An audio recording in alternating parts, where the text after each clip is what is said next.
First off, hats off to Campbell. Did a tremendous job coming in here and bringing the fight to us and making it a 60-minute ball game. Hats off to Coach Mentor. Had his guys prepared, and they really came and played hard. Our guys, they are disappointed. Our guys feel like they should have played better. Maybe a little bit, on that feeling of, man, we could have played a lot better and did not. And, so the important thing is we got the W. The next important thing is we got a lot of things to obviously learn from as a staff and as a group of guys. And, we're going to be able to carry over some of this stuff. We spent a lot of time on the film yesterday to try to grow our football team.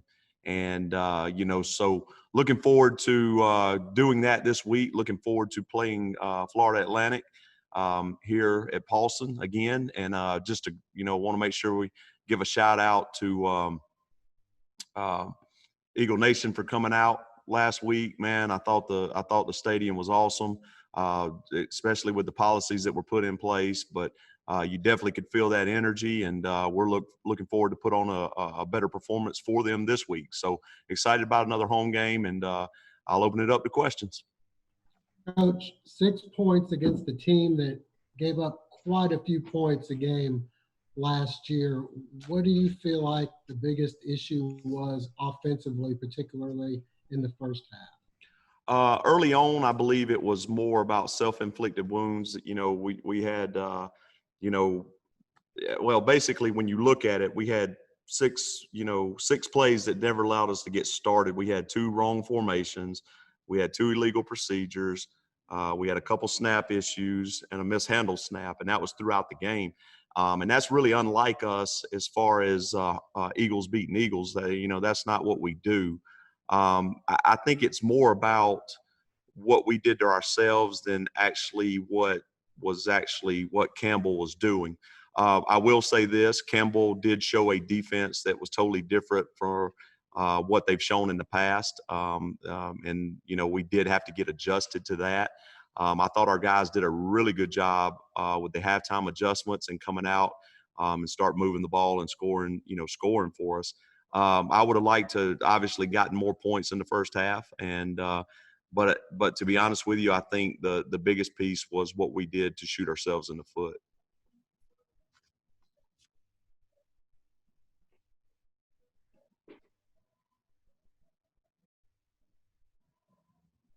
So we're in the game notes. 9 players had their first start. What was the mood in the locker room of getting those guys, some serious minutes Saturday? Well, actually, it was 10 guys that got their first start, and you could look at it as a positive. You could look at it as a negative. We were going into this season. Man, we got an experienced football team, and then kind of the way things are going with everything. We wasn't so experienced when we took the field. We had 10 guys with their first start. We actually had 15 guys playing their first game, college football game. So we're going to look at that as a positive, though, man, because that was invaluable for those guys. They now know what a college football game is like, and I definitely see them being able to grow from game 1 to game 2, and being able to get better with that. To be honest with you, I thought those guys handled it as far as starting for the first time. I thought they handled that well. I'm not sure how well we handled all our in-game situations.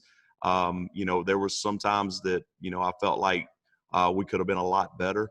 We got to make sure we do a good job of getting them prepared. But I do think they handled that fine. But I do think you could see the inexperience on the field. Coach? Amy from WJCL here. What are some of your takeaways now with Campbell under your belt, moving into practice this week? What are you guys focusing on now preparing for Florida Atlantic?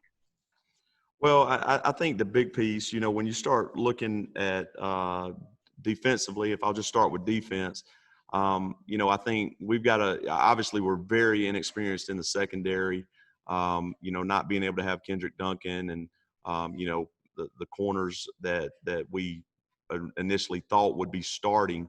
I think we got to be very mindful of what our guys can do after watching that film, making sure that our secondary feels very comfortable back there to be able to get their checks and be able to make sure that they're in the right place, right time, stay on top of everything.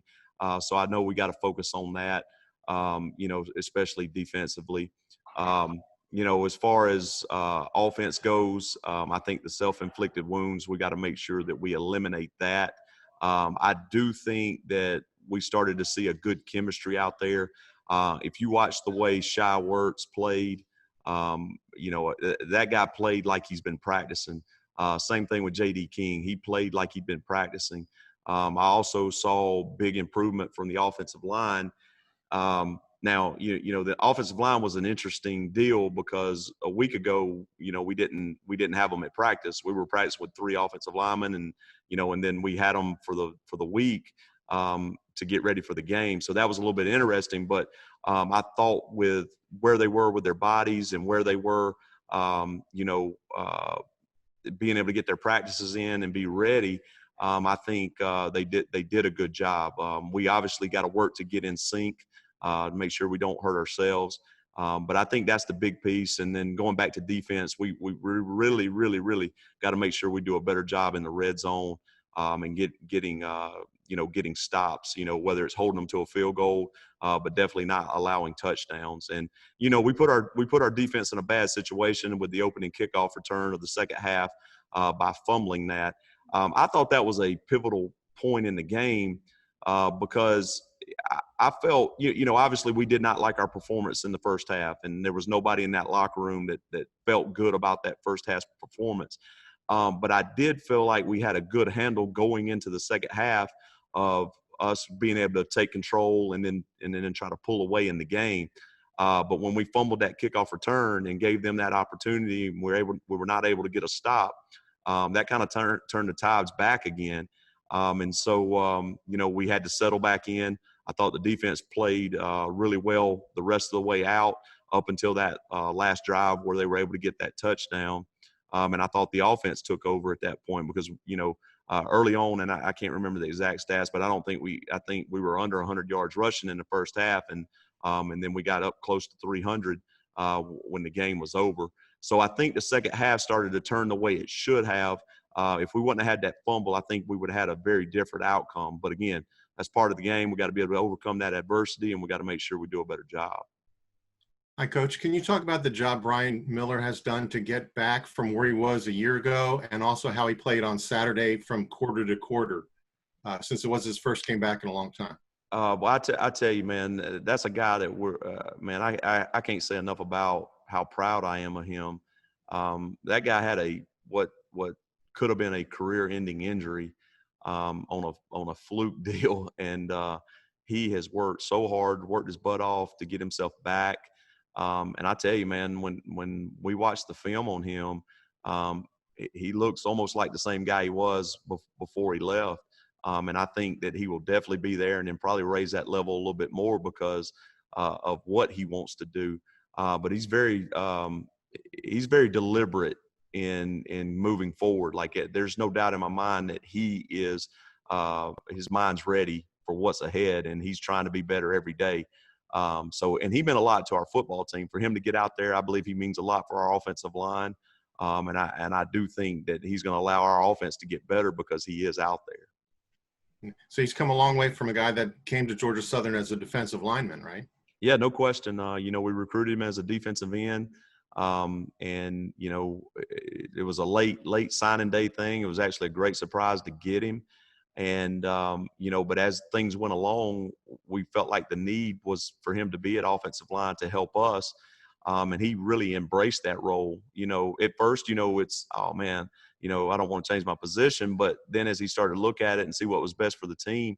And then also too, I think he kind of, I can be really, really good at doing this. And, we like to talk about the Georgia Southern man, and I thought he was very unselfish in that decision. Coach, last week you had mentioned that if the guys had a sniffle or something that would cause them to sit out, you might not know until Saturday morning. But then when we talked to you after the game, you said you kind of knew all the people that were going to be out early in the week. Do you know those situations early in the week this week, or might it be game day when you find out that X Okay. amount of players are going to have to be out? So the way it works for us, we obviously know who we have right now. We proceed that way, and then we take our test on Wednesday, and then we get our results on Friday. In the meantime, if anybody were to wake up with symptoms, if they got a headache, if they cough, they sneeze, whatever, and they report those symptoms, then they would get tested, hopefully that day. That depends on how the student health center is over on campus, if there's availability for that. If we're able to get them to test it on that day, then we get the results back. If they're negative, obviously they're right back into what we're doing. If that's delayed, we have to wait till they get that student health appointment. The ones on Wednesday, when we take it for the whole team, they take the test on Wednesday. We get the results back on Friday. So Friday is a day that we know a lot more. Last week's scenario, we got our test results back on Friday. There was nobody that was positive that was not already out or in a quarantine situation. So going into that game, we knew who we had. Obviously, it was probably about a week. We probably had a week's worth of knowledge of it. We obviously didn't have a month like you normally do with preseason camp and all that kind of stuff. But we were able to, move forward with a week's notice on who we were playing last week. But with how things are and how things go, I mean, it could be Friday. I mean, it could be Saturday morning. If somebody wakes up with symptoms on Saturday morning, if we don't have the ability to test them, then they're going to be out until we get a test result. Hey, Coach, Amy again. You guys had 5 former Eagles on active opening day NFL squads. Were you able to watch any of them or had any takeaways? I know, like, for example, Tyler Bass did his big debut. Yeah, I didn't get to watch it. I mean, we spent a lot of time on Saturday's game film yesterday. I obviously wanted to check scores and check highlights because I wanted to see how our guys did. I know Jarek had a touchdown. I know Matt Breida had a few rushes in the game, and obviously Koo seemed like he had a good day, and Tyler. I know that he had a couple misses. One of them I'm not so sure was a miss, but again, that's the way the stats ended up being. But I thought our guys did well, and obviously I think these guys always will be able to learn from their, if it is their first game, if it's Kendall and Tyler, if it's their first game in the NFL, they'll be able to learn and try to be better the next time. But definitely proud of those guys and what they're doing and how they're representing our university in the NFL. Coach, how difficult is it to prepare for an opponent like FAU with a new coach and new system, and it's their first game? There's not really a whole lot of tape. You mentioned Campbell doing some things defensively that y'all didn't expect. How tough does that make game planning this week? Again, for us, it's like playing a first game again because obviously it is their first game. Campbell, we had the great thing about Campbell is we did have all last year's film. The coaching staff was very consistent. Personnel was very consistent. So it was a little bit easier to make a little bit, better game plan.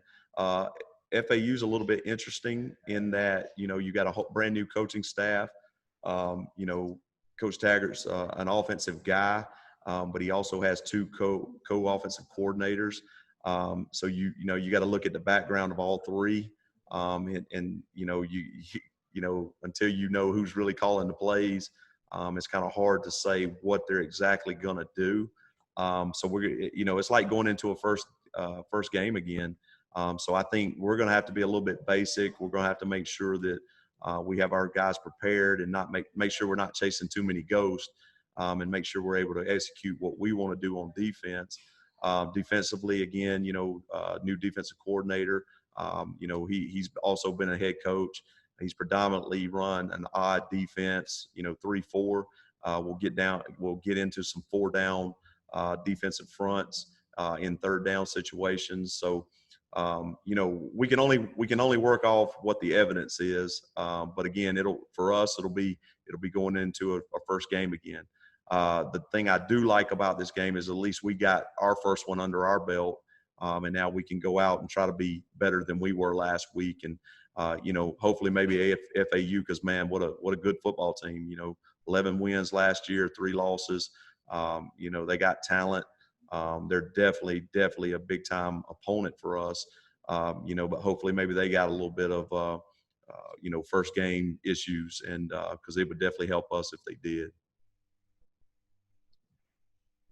Is there any added pressure playing? It was moved to ESPN, and last week with the Sun Belt having so much success across the board. Do you think there's any added pressure about that exposure, and that extra spotlight on Georgia Southern, spotlight on the Sun Belt that there wouldn't have been in weeks past? Pressure is what you make of it. I don't see it that way. I see being able to be on ESPN, ESPN2, ESPNU, all that stuff. I see that as an awesome opportunity to market our program. I see that as an awesome opportunity for our players to be able to show what they're about. I don't see it as pressure. I mean, it may be a good question to ask our guys, but I think, by the time you get to kick off and the ball kicks off, I don't think anybody's even thinking about the TV cameras and who all's watching. But, no pressure on my part, man. I think it's great for our program.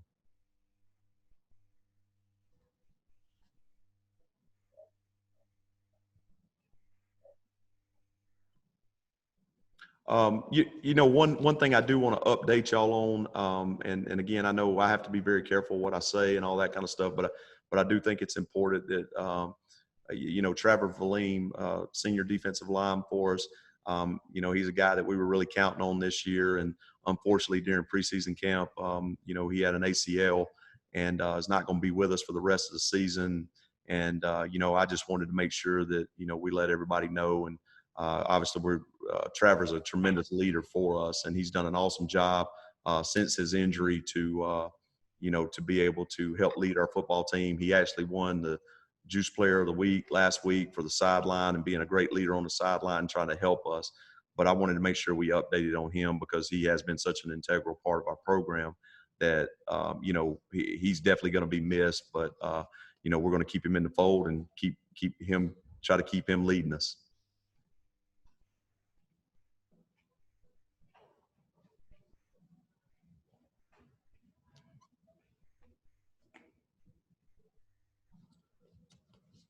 Any other questions? All right. Thanks, Coach. Yep, we appreciate y'all being here today. And again, we're looking forward to getting out in front of ESPN2 and, also the opportunity, actually ESPN, right? ESPN this week. And looking forward to that. Looking forward to Eagle Nation coming back out. And, we're definitely not satisfied. We are glad that we got a W. We're going to celebrate when we win.